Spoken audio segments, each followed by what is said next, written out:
com o Nuno Rogério. Nuno, mais uma vez, muito bem-vindo. Comecemos por aquilo que tu chamas as brumas de Albion, porque o Reino Unido vai, mais uma vez, mudar de Primeiro-Ministro, num momento particularmente delicado para o país, para a Europa. Muda o Primeiro-Ministro, vai mudar também a política? Duvido que mude a política. E mesmo em relação ao Primeiro-Ministro, o Sr. Andy Burnham, se conseguir ser eleito pelo seu grupo parlamentar, duvido que seja uma grande diferença em relação ao Keir Starmer. Deixa-me só mostrar aqui algumas brincadeiras que foram sendo feitas sobre tudo isto. Houve quem pusesse com a inteligência artificial a nova porta do número 10 de Downing Street, passando a ser uma porta giratória em que se entra e se sai em 10 anos, não é? Com mais facilidade. Depois tens aqui os últimos 6 locatários do número 10, que teve sempre um gato, mas tem locatários diferentes. Como sabes, estas pessoas tiveram todas sortes também diferentes. Uns tiveram mais tempo, outros tiveram menos. Já agora, só para te dizer que tudo isto acontece, ninguém falou ainda muito nisso, hoje são os 10 anos do Brexit. Sim, sim. E os 10 anos do Brexit ocorrem porque está ali a pessoa que, no fundo, provocou o Brexit, que é o Sr. Cameron, que foi um bocadinho aprendiz de feiticeiro. Ele achava que ia ganhar um referendo depois de já ter conseguido imensas benesses para o Reino Unido e perdeu. As pessoas que estão contra esta transição ou esta evolução na continuidade e que são essencialmente conservadores e pessoas ligadas ao Sr. Farage, ou Reform, publicaram este póster. É uma das versões de um póster em que dizem, no fundo, muda-se a cara, mas não se muda a política. Nem na imigração, nem na energia, nem na Europa, nem face ao Médio Oriente, nem na defesa.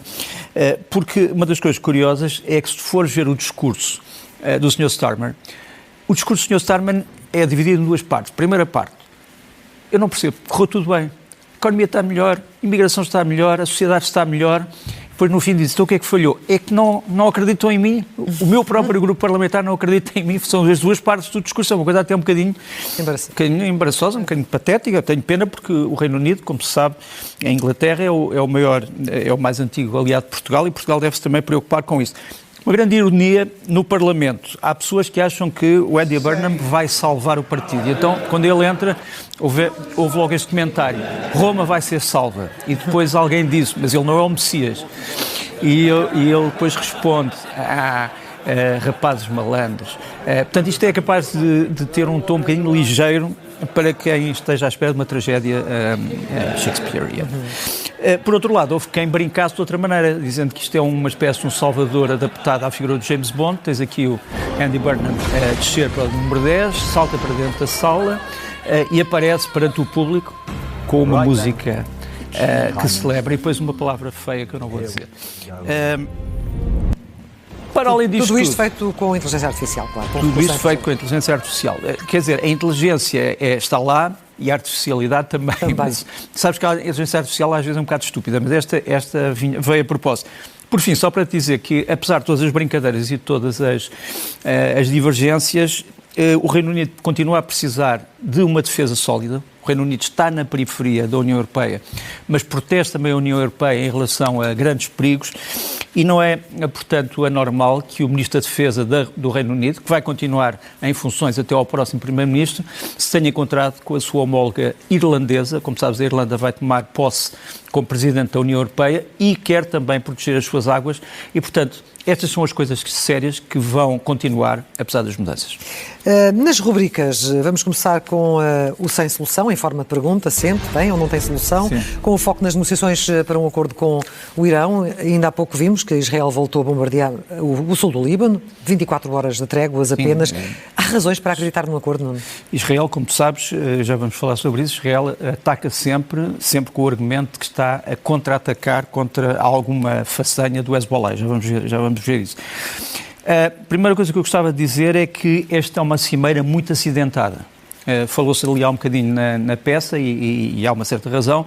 Nós temos aqui dois negociadores, portanto os Estados Unidos e o Irão, que têm interpretações diferentes sobre aquilo que negociaram. Quer dizer, o texto é o mesmo, as palavras são as mesmas, mas os americanos acham que querem dizer uma coisa e os iranianos outra. Sim. A começar pela questão do nuclear, uma fonte, próxima da Agência de Energia Atómica disse-me, por exemplo, que há neste momento uma equipa já pronta para ir para o Irão para fiscalizar o programa nuclear e o sítio onde está enterrado o urânio. mas os iranianos continuam a dizer que não, que isso não foi discutido.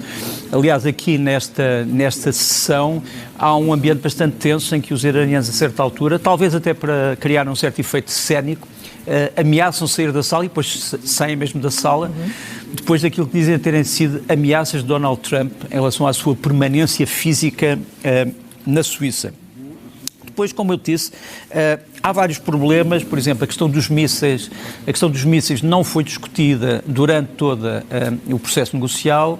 Os americanos dizem que vai ser discutido, o Paquistão também diz que vai ser discutido, mas o Irão diz não se toca. Na questão dos mísseis não se toca, é uma questão de autodefesa do Irão, portanto não vamos sequer falar neste assunto. Mas ainda esta semana, ou há 2 ou 3 dias, ouvimos Donald Trump a dizer que o Irão tem tanto direito como outros países a ter mísseis balísticos. Sim, disse isso. Já é um sinal. Disse isso e disse uma outra coisa, disse que o problema dos mísseis vai ser discutido numa outra cimeira, que ainda ninguém sabe quando é que vai começar e com quem. O primeiro-ministro do Paquistão também veio hoje dizer que a questão dos mísseis está sobre a mesa, mas foi logo contrariado pelo presidente do Irão, como sabe, está a visitar o Paquistão. Depois há a tal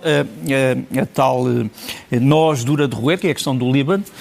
A verdade é que Israel diz que só sai do Líbano se o Hezbollah se desarmar.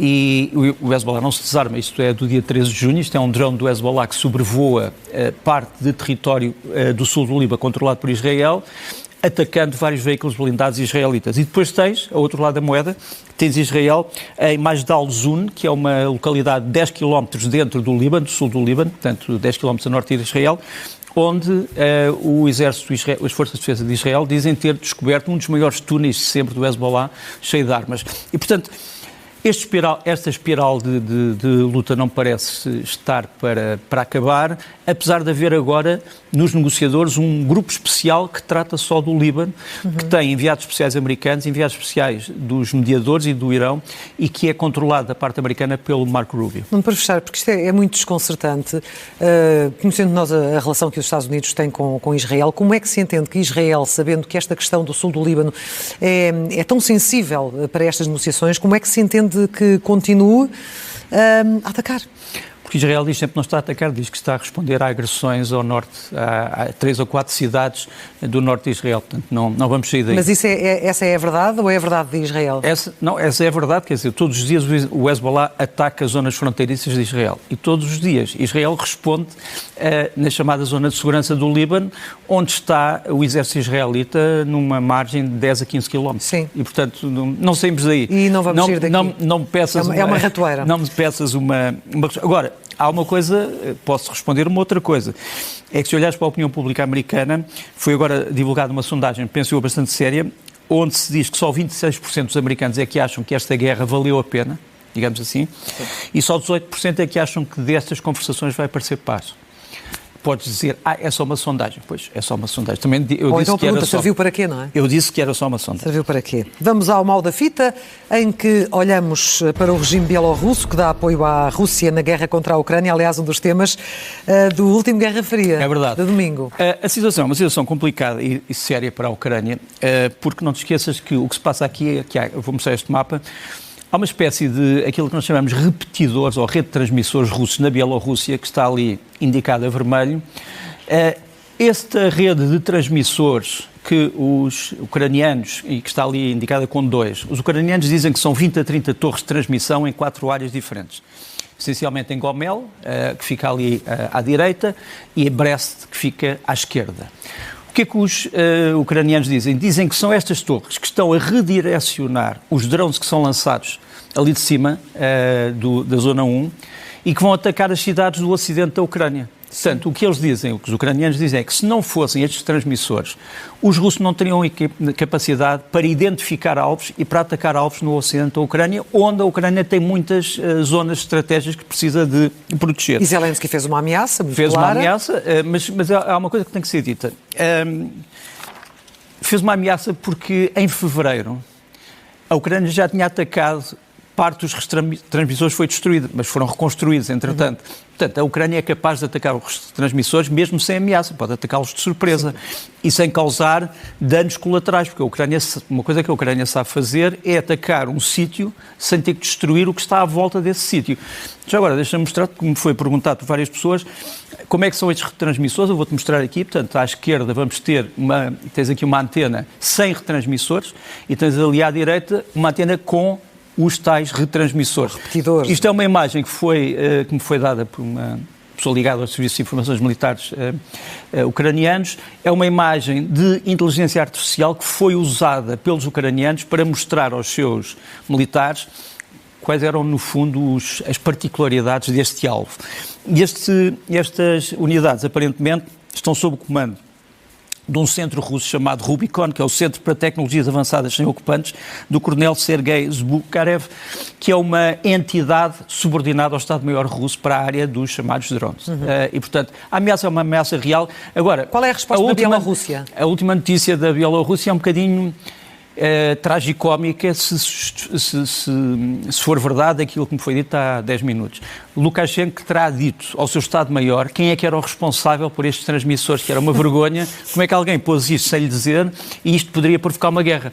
E, portanto, que era preciso imediatamente começar a desmantelá-los. Portanto, se isto é assim, quer dizer que a ameaça de Zelensky produziu algum efeito. Exatamente. No barómetro vemos quem sobe e quem desce. Quem é que colocas hoje a subir?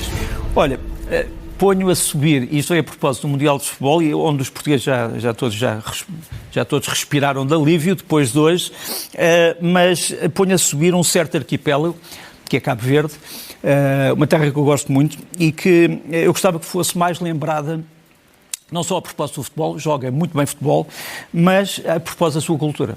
É muito importante para a cultura lusófona e eu vou mostrar aqui 4 grandes nomes da literatura cabo-verdiana que deviam ser lembrados. Jorge Barbosa, Manuel Lopes, Baltazar Lopes e o António Aurélio Gonçalves, mais conhecido como o Nho Roque, são grandes autores de língua portuguesa muito bem tratada, e eu sugeria às autoridades portuguesas e cabo-verdianas que usassem isto também para fazer uma grande promoção da lusofonia a propósito da bola. Portanto, a propósito de minudências como a bola, coisas mais importantes, como a lusofonia. Não, minudências. A forma como junta as pessoas não é minudência. Eu gosto de futebol, mas eu não me imponho às pessoas que não gostam. Há aquela coisa também no Brasil que as pessoas, quem não gosta de samba, bom sujeito não é. Exato. É doente da cabeça ou doente do pé. Pronto, mas eu não ponho essa situação. Quem não gosta de samba é porque não sabe dançar, basicamente é o que eles querem dizer. E a descer? E a descer ponho-te estas divergências entre vários grupos do Irão que põem à frente as suas rivalidades profundas em vez do apoio à seleção. Mas isso parece-me normal. Repara, tens aqui cenas de desacatos entre partidários da resistência iraniana e das pessoas do regime. No fundo, os dois gostariam de apoiar a seleção, mas não apoiam os dois da seleção, porque os resistentes do regime dizem que esta seleção foi feita pelo regime e não pelo povo iraniano, e estes confrontos depois levaram à intervenção da polícia, e isto tem sido uma constante e vai continuar se o Irão continuar em competição. E depois tens isto mais sinistro em que, no meio da assistência, tu tens uma pessoa a perguntar onde é que está o Rashid Mazaheri, está ali naquele cartaz. Quem é o Rashid Mazaheri? Era um antigo guarda-redes do Irão, um grande guarda-redes, que desapareceu no meio dos protestos, terá sido preso em janeiro e não sabe onde é que está. Preso? Morto? Não se sabe. Não sabemos. Onde é que ele está? No hotspot temos o tema mais quente, no caso ainda o conflito na Ucrânia. É verdade, hoje a Ucrânia vem aqui a vários títulos e em vários subtítulos. Para já vou-te mostrar o conflito, chamam isto o vulcão da Europa, é o vulcão da Europa, e eu acho que vai aquecer mais ainda no fim desta semana, depois falaremos sobre isso, provavelmente já no domingo. Deixa-me mostrar-te aqui alguns episódios deste vulcão. Há poucas horas temos o petroleiro da Ashan, que é um petroleiro com bandeira da Gâmbia, bandeira ilegal da Gâmbia, que foi atacado por drones ucranianos no Mar Negro, foi afundado. Ele ia buscar petróleo a Novorossiysk, como sabes é o porto mais importante do Mar Negro que os russos ainda controlam. Depois tens um ataque devastador, devo dizer que é um ataque devastador. Isto caiu muito no espírito dos oficiais russos.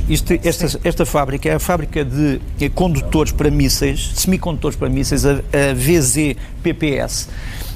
Era a única fábrica deste género que produzia material ultramoderno para mísseis que não era importado, portanto era feito na Rússia.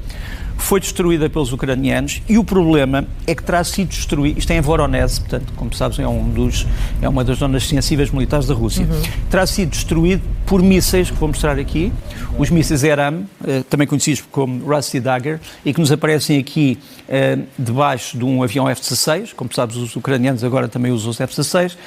Estes mísseis são mísseis americanos, acabam de chegar à Ucrânia, provavelmente 3 milhares, que é muito.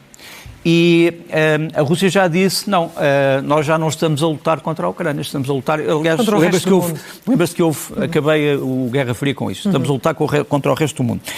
E depois uma surpresa que se calhar não é tanto uma surpresa, que a ponte da Crimeia, mais tarde ou mais cedo, ou é destruída ou não vai servir para nada. E agora, sabe-se quais são as defesas da ponte, aquelas barcaças ali A, sabe-se que há instrumentos antiaéreos, mísseis e canhões, B, sabe-se que há, zonas para proteção contra submarinos, D, ou torpedos submarinos, e ali a C tens a identificação de todos os sistemas de defesa. Portanto, os ucranianos sabem perfeitamente o que é que têm que atacar. E, se quiserem, atacarão. E todas as pessoas agora na Rússia começam a brincar com uma frase de Putin que ele disse na Crimeia, e ele acho que bateu com a mão na mesa e disse, na Crimeia quero ver os efeitos dos ataques ucranianos reduzidos a zero. E todas as pessoas riram. Pois, não em frente dele, mas nas redes sociais. Em Quem Manda, tu escolhes um tema nacional, o Fundo Soberano anunciado pelo Primeiro-Ministro. Porquê? Também não confias? Não, por acaso acho uma boa ideia, só que tenho muitas perguntas sobre essa boa ideia. Tens muitas dúvidas? Tenho que saber exatamente. Repare, os fundos soberanos são instrumentos normais dos Estados. Eu tinha aqui a nota de que até agora já tivemos cerca de 400 fundos soberanos internacionalmente, que movimentaram entre 13 a 16 trilhões de dólares. São formas de o Estado investir o dinheiro que tem, não só em reservas, mas também em investimentos em empresas. Podem ser empresas internacionais. Agora, estes fundos têm que ser, obviamente, têm que ter um destino. Têm que ser fundos ou de estabilização, ou de poupança, ou de desenvolvimento, ou de emergência. E têm que ser transparentes, têm que ser independentes, têm que ser rigorosamente administrados e têm que ser revisíveis. E se isto estiver presente, muito bem. Se não estiver presente, muito mal. Mas deixa-me aqui mostrar-te uma zona interessante de investimento. Bancos de dados arrefecidos dentro dos oceanos. Sim. Portugal é um país costeiro, devia pensar nisso. Em Contagiados, olhamos para números que ajudam a perceber melhor as transformações que Portugal e a Europa estão a ter neste momento, Nuno. Sim, nós temos aquele número dos 14% de estrangeiros em Portugal. Eu quis mostrar aqui uma tabela comparativa com outros países da Europa. Nós já estamos numa zona muito parecida com a da Bélgica. Tens aqui, as pessoas depois que queiram gravar isto podem ver. Nós já estamos ali perto da Bélgica. E a grande questão para mim continua a ser, ainda não há uma lista técnica feita em Portugal sobre quais são as áreas onde nós precisamos verdadeiramente de pessoas de fora. Isto foi feito pelos alemães, foi feito pelo Reino Unido. Nós precisamos de pessoas altamente qualificadas. Mas esse processo estava em marcha. Perdão? Esse processo estava em marcha. Mas conhece a lista? Eu não conheço. Para conhecer as necessidades das empresas, mas eu não conheço essa lista. Sim. Não conheço essa lista, ainda não me foi dada. Já a pedi a várias entidades, ainda não me foi dada e eu preciso dessa lista. Por fim, falou-se muito da questão dos estudantes estrangeiros no ensino português. Quadriplicaram ou quintuplicaram. A minha questão é que tem que se responder a estas perguntas. Os alunos aprendem sempre em português, a regra é essa, mas é sempre assim. Segundo, o afluxo de alunos estrangeiros provocou mudanças curriculares, não sei. O aumento refletiu-se na qualidade do ensino, também não sei, e se sim, de que modo. Que graus de ensino possuem mais alunos estrangeiros e depois que percentagem de alunos acabam o ensino ou completam o ensino em Portugal? Essas são perguntas essenciais, muito mais do que olhar apenas para os números. No minuto e meio, deixamos cair o confidencial e avançamos já para o Pensador? Sim, sem dúvida. Então, sem dúvida. No Pensador, uma frase vinda de Cuba, numa fase de transformação. É verdade. No sábado, Cuba anunciou que vai começar a capitalizar-se. Quer dizer, o papão capitalista vai se instalar em Cuba. Mas vamos ver o que é que o primeiro-ministro cubano diz sobre o assunto. E a frase é a seguinte, que eu vou tentar ler a partir. A expansão da participação de todos os agentes económicos em igualdade de circunstâncias, do investimento estrangeiro ou a aceitação de mecanismos de mercado não constituem uma capitulação, mas antes o exercício soberano de adaptação dos instrumentos de desenvolvimento às circunstâncias específicas do país. Isto é muito redondo, mas todos percebemos o que é que quer dizer. Isto foi feito pelo Manuel Marrero Cruz, que é o primeiro-ministro de Cuba. Nuno, muito obrigada. Até à próxima. Encontramos-nos no domingo em mais um Guerra Fria. Exatamente. Até lá. Obrigada.